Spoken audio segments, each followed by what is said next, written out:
Saudamos os irmãos com a paz do Senhor Jesus. Bem-vindos à 7ª aula desta série de estudos sobre a segunda vinda de Cristo. Partimos hoje para uma nova unidade temática, iniciando um conjunto de aulas sobre o arrebatamento da Igreja. É desnecessário chamar a atenção dos irmãos para a importância deste tema. Se há uma geração que deve conhecer bem o que é o arrebatamento, essa geração somos nós. A Igreja de hoje, mais do que nunca, deve viver como escreveu Paulo a Tito, aguardando a bem-aventurada esperança e o aparecimento da glória do grande Deus e nosso Salvador Jesus Cristo. Tito 2:13. O arrebatamento é a bendita esperança da Igreja. Sempre foi desde a primeira geração, mas é hoje mais do que nunca. Por isso, estes estudos destinam-se a afirmar bem o nosso entendimento do que acontecerá nesse dia glorioso em que o Senhor virá arrebatar a sua Igreja. Durante estes estudos, que o Senhor nos conceda a graça de não apenas compreendermos com a nossa mente, mas de crermos de todo o coração nas profecias relativas à Igreja que em breve se irão cumprir.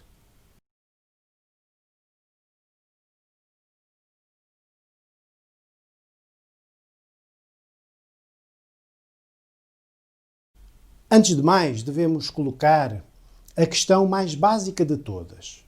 O que é o arrebatamento? O que vai acontecer no arrebatamento? Vamos rapidamente passar em revista 3 textos bíblicos fundamentais.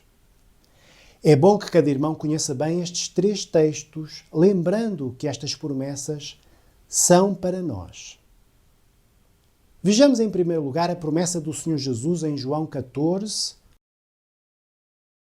Na casa de meu pai há muitas moradas, se não fosse assim, eu vos teria dito, vou preparar-vos lugar. E quando eu for e vos preparar lugar, virei outra vez e vos levarei para mim mesmo, para que onde eu estiver estejais, vós também. Os irmãos observem que a promessa que Jesus fez aos discípulos não é apenas de voltar, mas de os vir buscar e levar para a casa do Pai. Esta é uma imagem que os judeus entendiam muito bem, porque tem a ver com uma tradição do casamento judaico. Antes de casar, o noivo ausentava-se para preparar a casa para a nova família, que muitas vezes era um anexo ou uma extensão à casa do pai. Depois regressava para buscar a noiva e levava para a nova casa que tinha preparado. A analogia é fácil de entender. Jesus, o noivo, estabeleceu com a noiva, a Igreja, o compromisso de casar com ela. Mas primeiro ausentou-se para preparar uma morada na casa do Pai. Mas vai voltar para buscar a noiva para junto de si, nas moradas eternas. É o arrebatamento. Vejamos a seguir 2 textos em que o apóstolo Paulo descreve com algum pormenor como será o arrebatamento. 1 aos Coríntios 15, 51 a 58. Eis aqui vos digo o mistério. Na verdade, nem todos dormiremos, mas todos seremos transformados num momento, num abrir e fechar de olhos, ante a última trombeta. Porque a trombeta soará e os mortos ressuscitarão incorruptíveis, e nós seremos transformados. Já sabemos que mistério significa um segredo que estava guardado e que agora é revelado. Qual é esse segredo? Vamos ver 4 pontos desta revelação. Primeiro ponto. Nem todos dormiremos. Que significa dormir neste caso? Significa morrer. Quando vieram dizer a Jesus que Lázaro tinha morrido, os irmãos lembram-se do que Jesus respondeu? Jesus disse que ele apenas dormia. A revelação que Paulo recebeu é, portanto, esta. Haverá alguns crentes em Jesus que não passarão pela morte. Isto é, passarão diretamente à presença de Deus. Seremos nós essa geração? É bem possível. Segundo ponto. Todos seremos transformados. Todos quem? os que ficarem vivos, mas também os crentes que já morreram e que serão ressuscitados. Todos terão de passar por uma mesma experiência, a transformação dos seus corpos. No versículo anterior, o versículo 50, Paulo escreve: E agora digo isto, irmãos, que a carne e o sangue não podem herdar o reino de Deus, nem a corrupção herdar a incorrupção. 1 Coríntios 15, 50. Carne e sangue significa o nosso corpo atual, corrompido pelo pecado. Com este corpo não podemos entrar na eternidade. Por isso, precisamos de um outro corpo. Como será esse corpo? Não sabemos, mas sem dúvida será semelhante ao corpo de Jesus após a ressurreição. Não mais um corpo doente e decadente, mas um corpo glorificado. Portanto, no dia do arrebatamento, todos os remidos, mortos e vivos, receberão esse novo corpo. Terceiro ponto. O arrebatamento ocorrerá numa unidade de tempo que praticamente não tem duração. A palavra grega para no momento é átomo, isto é, ocorrerá instantaneamente, num abrir e fechar de olhos. É difícil imaginar o que vai acontecer. De repente, sem qualquer sinal ou aviso prévio, milhões de pessoas em todo o mundo simplesmente vão desaparecer. Nas casas, nos transportes, nas escolas. Pais, filhos, vizinhos, colegas de trabalho, amigos, de repente desaparecem. Consegue imaginar? O arrebatamento certamente terá um impacto extraordinário no mundo inteiro, com pessoas desesperadas em busca dos desaparecidos. Que bênção para os que partirem e que angústia para os que ficarem. Quarto ponto. O arrebatamento envolve dois grupos. Os mortos ressuscitarão incorruptíveis e nós seremos transformados. Os crentes de todos os séculos, os mortos ressuscitados e os que estiverem vivos reunir-se-ão naquele dia ao noivo que os levará para as moradas que preparou para a noiva amada. Que dia glorioso! Quando finalmente veremos face a face o nosso Salvador, a quem nunca vimos nesta vida, mas em quem temos crido de todo o coração. Passemos agora ao terceiro texto, 1 aos Tessalonicenses 4, 16 e 17. Porque o mesmo Senhor descerá do céu com alarido, e com voz de arcanjo, e com a trombeta de Deus, e os que morreram em Cristo ressuscitarão primeiro. Depois nós, os que ficarmos vivos, seremos arrebatados, juntamente com eles nas nuvens, a encontrar o Senhor nos ares, e assim estaremos sempre com o Senhor. Este texto acrescenta que a Igreja será arrebatada nas nuvens, a encontrar o Senhor nos ares. Sugerimos aos irmãos uma reflexão. Provavelmente essas nuvens não serão as nuvens que hoje temos na nossa atmosfera. Será a nuvem da glória de Deus, a Shekinah, que se fez presente em momentos cruciais da manifestação de Deus ao homem. Esta nuvem estava presente para receber Jesus quando ele subiu aos céus, quando ele foi arrebatado. E quando dizia isto, vendo-o eles, foi elevado às alturas, e uma nuvem o recebeu, ocultando-o a seus olhos. No dia do arrebatamento, ele vai sair da casa do Pai e vem pessoalmente buscar a Igreja às nuvens. Aí será o encontro. Imediatamente a Igreja será conduzida pelo próprio Jesus à presença do Pai. A partir desse dia, nunca mais a Igreja se separará de Jesus. Aleluia!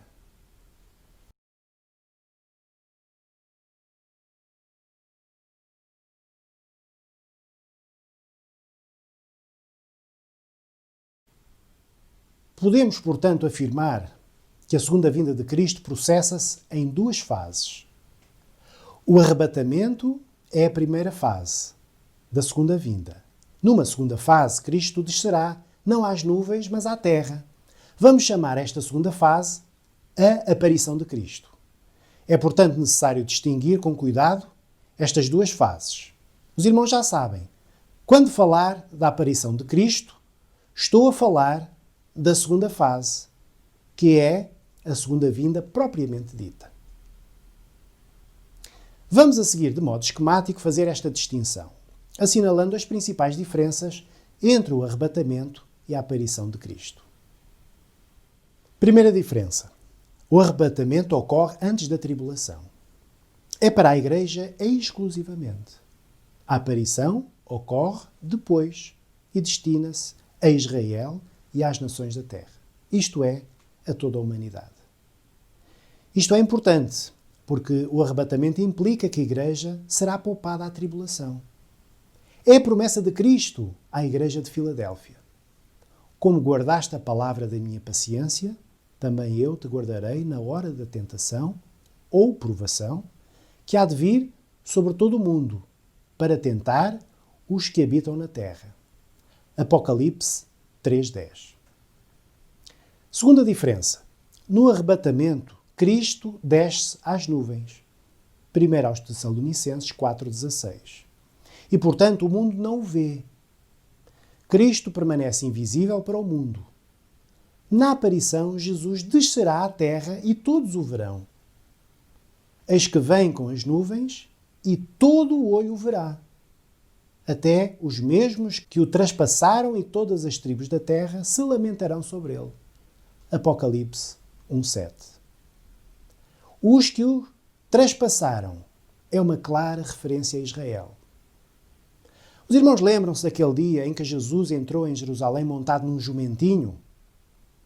Ele exclamou, porque eu vos digo que desde agora me não vereis mais, até que digais, bendito o que vem em nome do Senhor. Mateus 23:39. Israel só vai ver Jesus no dia da sua aparição na terra. Há mesmo uma profecia de Zacarias que indica o lugar onde todos poderão ver o Senhor quando voltar. E naquele dia estarão os seus pés sobre o Monte das Oliveiras, que está de fronte de Jerusalém para o Oriente. E o Monte das Oliveiras será fendido pelo meio para o Oriente e para o Ocidente. E haverá um vale muito grande. E metade do monte se apartará para o norte e a outra metade dele para o sul. Zacarias 14:4. Foi do Monte das Oliveiras que ele partiu há 2000 anos. É no Monte das Oliveiras que ele vai regressar. Então esta é a segunda diferença. No arrebatamento, Jesus será visto apenas pela Igreja. Na aparição, todos os habitantes da terra, e Israel em particular, o verão. Terceira diferença. No arrebatamento, Cristo virá para a Igreja, como prometeu em João 14:1 e 2. Na aparição, virá com a Igreja. Paulo fala da vinda do nosso Senhor Jesus Cristo com todos os seus santos, em 1 aos Tessalonicenses 3:13. Também na carta de Judas é feita uma referência a Enoque, o sétimo depois de Adão. Muitos sabem que Enoque foi arrebatado, mas poucos sabem que Enoque fez uma profecia relativa à presença da Igreja com Cristo no dia da aparição. E destes profetizou também Enoque, o sétimo depois de Adão, dizendo: Eis que é vindo o Senhor com milhares de seus santos. Judas 1:14. Será uma visão verdadeiramente extraordinária, ver descer Jesus cheio de glória, mas não sozinho, com a sua esposa, a multidão incontável dos remidos do Cordeiro, cujos corpos já terão sido transformados. E com milhares de anjos que certamente o glorificarão naquele dia de modo estrondoso. Que visão gloriosa será, e para os habitantes da terra, que visão aterradora deverá ser. Quarta diferença. Com o arrebatamento, a Igreja é retirada da terra, que fica à mercê de Satanás. Mas no dia da aparição de Cristo, quando a Igreja descer a este mundo, será Satanás quem será removido da terra.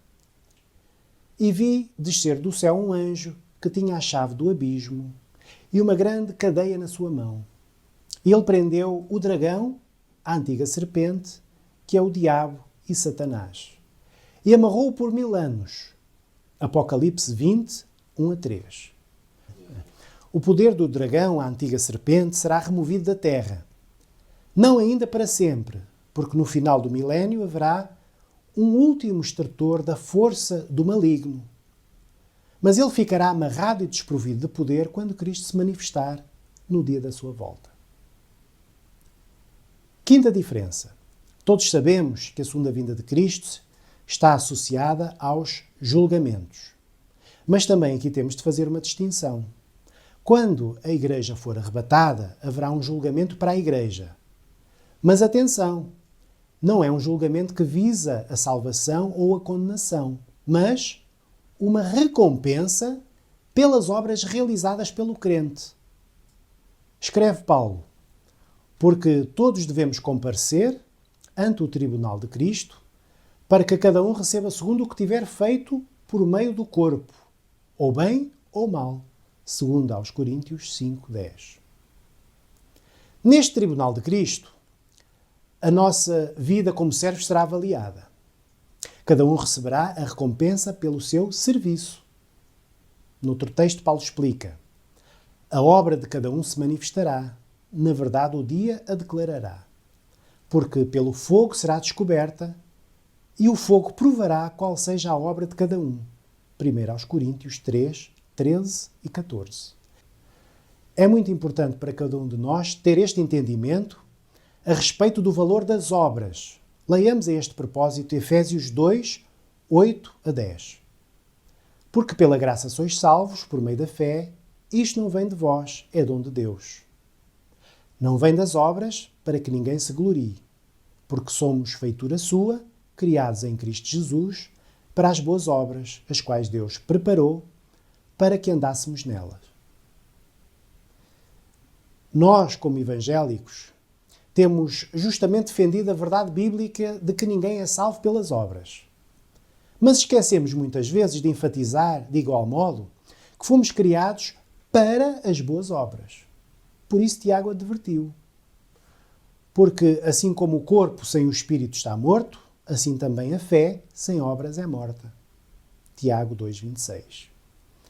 Por isso, cada membro da Igreja de Cristo comparecerá no tribunal de Cristo. Repetimos, não para ser salvo ou condenado, mas para ser recompensado pelas suas boas obras. Que boas obras são estas? São todas as que fizemos pela fé, atendendo à vontade de Deus para a nossa vida. Depois da aparição de Cristo, na Terra, haverá outros julgamentos, que culminarão, já depois do milénio, no julgamento descrito em Apocalipse 20 e que é conhecido como o juízo do trono branco.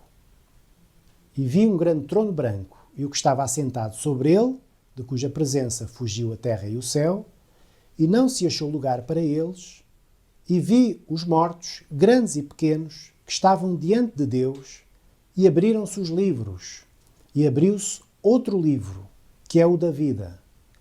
E os mortos foram julgados pelas coisas que estavam escritas nos livros, segundo as suas obras. Apocalipse 20, 11 e 12. Esta é a grande diferença. Os crentes arrebatados serão julgados para receberem galardões eternos.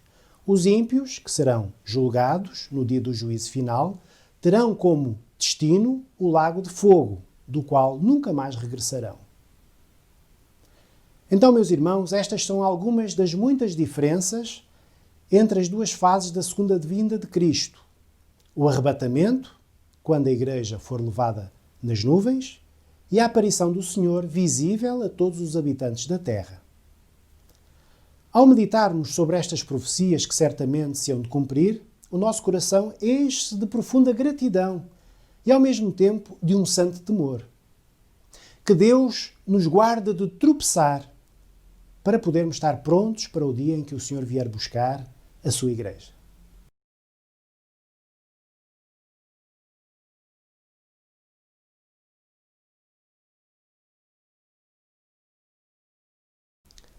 Falámos nesta aula sobre o arrebatamento. Fizemos a distinção entre o arrebatamento nos ares e a aparição de Cristo na terra. Para terminar, queremos recordar uma belíssima história que ilustra este encontro de Cristo com a Igreja. Encontra-se no capítulo 24 de Gênesis. Abraão tinha enviado o seu mordomo, Eliezer, para preparar uma noiva para o seu filho Isaque. Eliezer cumpriu fielmente esta missão, encontrando Rebeca e propondo-lhe casamento com Isaque. Rebeca aceitou e chegou o dia em que Eliezer lhe disse que estava na hora de partir ao encontro do noivo. A família de Rebeca ainda tentou detê-los, mas perguntaram a Rebeca: "Irás tu com este homem?" Ao que ela respondeu: "Irei." Note-se como a noiva estava decidida, determinada a ir ao encontro do noivo. Há muitas coisas neste mundo que nos querem prender, mas há uma pergunta que nesta hora é feita a cada um de nós, como igreja. Queres mesmo ir ao encontro do teu noivo?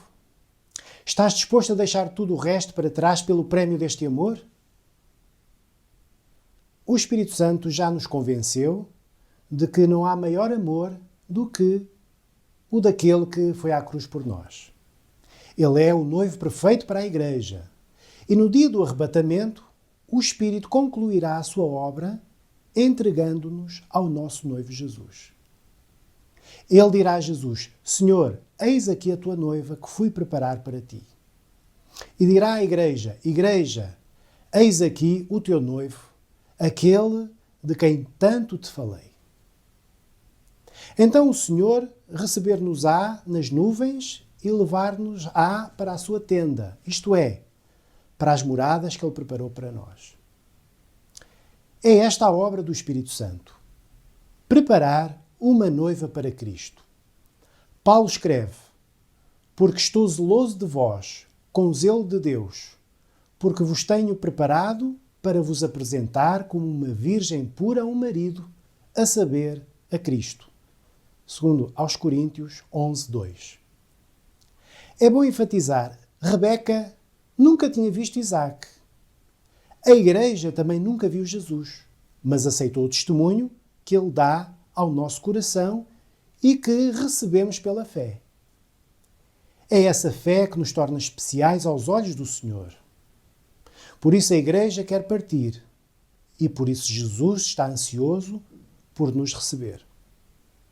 Lemos: Isaque trouxe-a para a tenda de sua mãe Sara e tomou a Rebeca e foi-lhe por mulher e amou-a. Gênesis 24, 63 a 67.